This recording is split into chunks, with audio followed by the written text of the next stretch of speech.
Assalamualaikum warahmatullahi wabarakatuh. Saya Zida Sinta Nuria, Tadris Bahasa Indonesia dari IAIN Tulungagung, kelas 4C, NIM 125.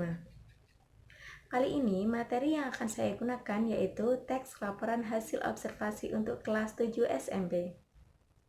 Karena adanya pandemi ini yang mengharuskan kita di rumah aja, maka pembelajaran kali ini dilaksanakan secara online atau daring dengan menggunakan aplikasi WhatsApp. Pada kesempatan ini, saya menggunakan metode yang saya beri nama yaitu simak emoji. Dan berikut adalah video pembelajaran.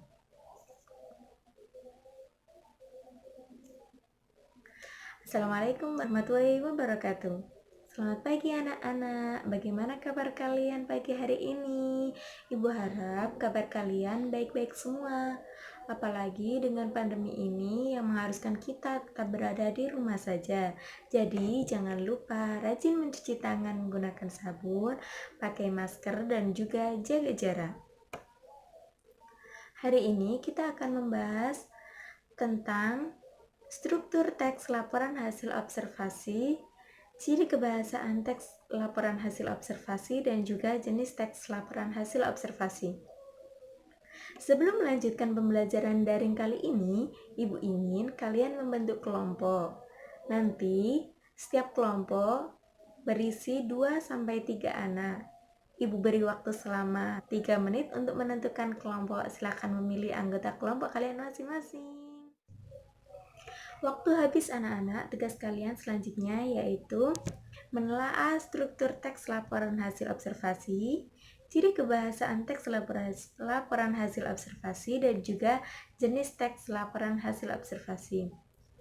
Ibu telah mengunggah contoh video teks laporan hasil observasi, jadi silahkan kalian menyimak video tersebut. Dan Ibu memberi kalian waktu selama 10 menit untuk melihat dan menyimak video laporan teks hasil observasi. Contoh teks laporan hasil observasi tentang sampah. Sampah merupakan bahan yang terbuang atau yang sengaja dibuang yang berasal dari hasil aktivitas manusia maupun dari proses alam yang belum mempunyai nilai ekonomis. Definisi lain dari sampah merupakan sisa material yang tidak diinginkan dan ciri dari berakhirnya suatu proses. Sampah sendiri bisa berasal dari alam, konsumsi manusia, nuklir, industri, serta pertambangan. Berdasarkan sifatnya sendiri, sampah dibagi menjadi 2 jenis, yaitu sampah organik dan sampah non-organik. Sampah organik merupakan sampah yang dapat diuraikan serta sampah yang mudah membusuk seperti sisa makanan, sayuran, daun kering. Sedangkan sampah yang non-organik sendiri merupakan sampah yang tidak dapat diuraikan dan tidak bisa membusuk seperti plastik dan juga kayu. Untuk sampah organik sendiri biasanya dapat dimanfaatkan kembali menjadi pupuk kompos yang berguna bagi tanaman atau tumbuhan. Sedangkan untuk sampah non-organik sendiri biasanya digunakan atau dijadikan sebagai bahan dasar daur ulang yang dapat dijadikan peluang usaha. Berdasarkan bentuknya sendiri, sampah dapat dibedakan menjadi beberapa macam, yakni diantaranya sampah padat, sampah cair, sampah alam, sampah manusia, sampah konsumsi, dan juga sampah limbah radioaktif. Di zaman yang sudah makin canggih ini, semakin banyak manusia yang tidak sadar akan menjaga kebersihannya, yakni salah satunya dengan tidak membuang sampah pada tempatnya. Mereka menghiraukan pencemaran lingkungan yang sebenarnya dapat membahayakan kesehatan. Selain itu, banyak juga cara membuang sampah yang salah satunya yakni membuang sampah dengan cara dibakar. Cara tersebut tentu akan merusak lingkungan dan juga pencemaran udara. Bagaimana anak-anak? Sudah selesai menyimak dari video yang Ibu share tadi? Kalau begitu, Ibu akan memberikan kalian beberapa pertanyaan. Lalu, silahkan kalian untuk bekerja sama dengan kelompok kalian untuk menjawab pertanyaan Ibu sesuai dengan video yang telah kalian simak. Untuk pertanyaan yang pertama, tujuan apa saja yang terdapat pada video tersebut, dan di paragraf mana yang sesuai. Pertanyaan yang kedua, apakah fungsi dari video tersebut sudah runtut? Selanjutnya, pertanyaan yang ketiga, sebutkan ciri dari teks laporan hasil observasi yang kalian temukan dari menyimak video tadi di paragraf berapa? Ibu beri waktu 15 menit untuk menjawab pertanyaan yang Ibu beri tadi. Silakan dikerjakan, semangat! Waktunya sudah selesai anak-anak. Setelah ini, tiap kelompok akan mempresentasikan hasil kerjanya masing-masing. Karena kali ini kita menggunakan metode daring atau online melalui aplikasi WhatsApp, maka Ibu akan memberikan sebuah permainan untuk menentukan kelompok mana yang akan mempresentasikan hasil kerjanya terlebih dahulu.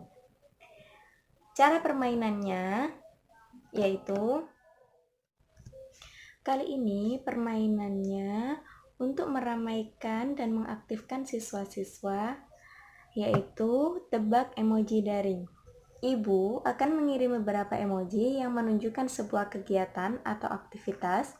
Kemudian, setiap perwakilan kelompok diminta untuk menebak aktivitas apa saja yang dilakukan di dalam kelas dari emoji tersebut. Untuk perwakilan 3 kelompok tercepat dan benar dalam menjawabnya, maka akan diberikan kesempatan untuk menunjukkan kelompok mana yang akan presentasi terlebih dahulu. Berikut contoh permainannya. Saya merekam juga cara pengaplikasian metode menyimak emoji daring dengan cara online yang saya aplikasikan langsung dalam kelas online di aplikasi WhatsApp kali ini. Alhamdulillah, setiap kelompok sudah mempresentasikan hasil kerjanya melalui voice note yang dikirim melalui aplikasi WhatsApp.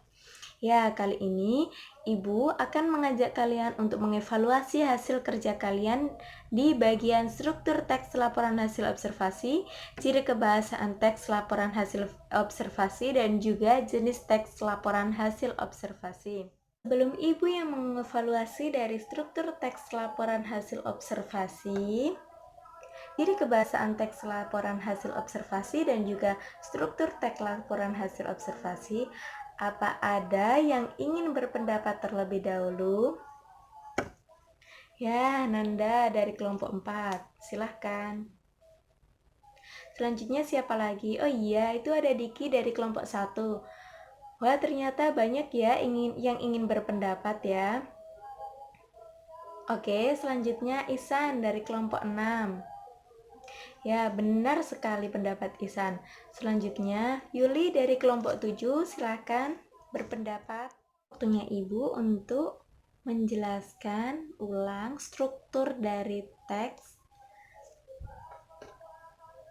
laporan hasil observasi, ciri kebahasaan dari teks laporan hasil observasi, dan juga jenis dari teks laporan hasil observasi. Pertama, dari struktur teks laporan hasil observasi itu ada pernyataan umum, deskripsi bagian, dan juga simpulan. Dari sini, pernyataan umum itu mengandung keterangan umum mengenai subjek yang dilaporkan, pernyataan umum yang mengandung informasi umum. Setelah itu, informasi umum itu di dalamnya ada nama Latin, asal-usul informasi, dan juga tambahan informasi tentang hal yang dilaporkan. Yang kedua, dari deskripsi bagian laporan hasil observasi tadi, mengandung rincian hal yang dilaporkan jika binatang bisa berupa ciri fisik, makanan, habitat, dan juga perilaku. Jika tumbuhan bisa berupa ciri fisik akar, bunga, buah, atau perincian bagian yang lain. Tidak jarang manfaat dan juga nutrisi yang dipaparkan pada bagian ini. Kalau yang dilaporkan berupa objek deskripsi bagian berisi klasifikasi objek dari berbagai segi dan deskripsi manfaat suatu objek dari sifat-sifat yang telah dicantumkan. Yang ketiga, ada simpulan yang mengandung ringkasan umum hal yang telah dilaporkan. Selanjutnya, setelah struktur teks laporan hasil observasi, ada ciri kebahasaan teks laporan hasil observasi. Ciri dari teks kebahasaan laporan hasil observasi dibagi menjadi 6. Yang pertama adalah menggunakan frasa nomina yang diikuti penjenis dan pendeskripsi. Yang kedua, menggunakan verba relasional seperti ialah, merupakan, adalah, yaitu, digolongkan, termasuk, terdiri, dan juga ada banyak lainnya. Yang ketiga, menggunakan verba aktif alam untuk menjelaskan perilaku seperti bertelur, membuat, hidup, makan, tidur, dan juga lain sebagainya. Yang keempat,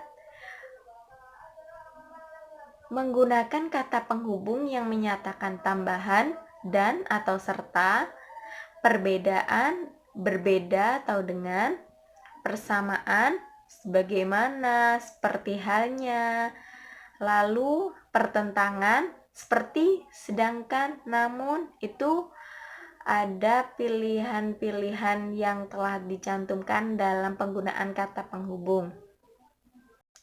Yang kelima, dari ciri kebahasaan adalah menggunakan paragraf dengan kalimat utama untuk menyusun informasi utama yang diikuti rincian aspek yang hendak dilaporkan dengan beberapa paragraf.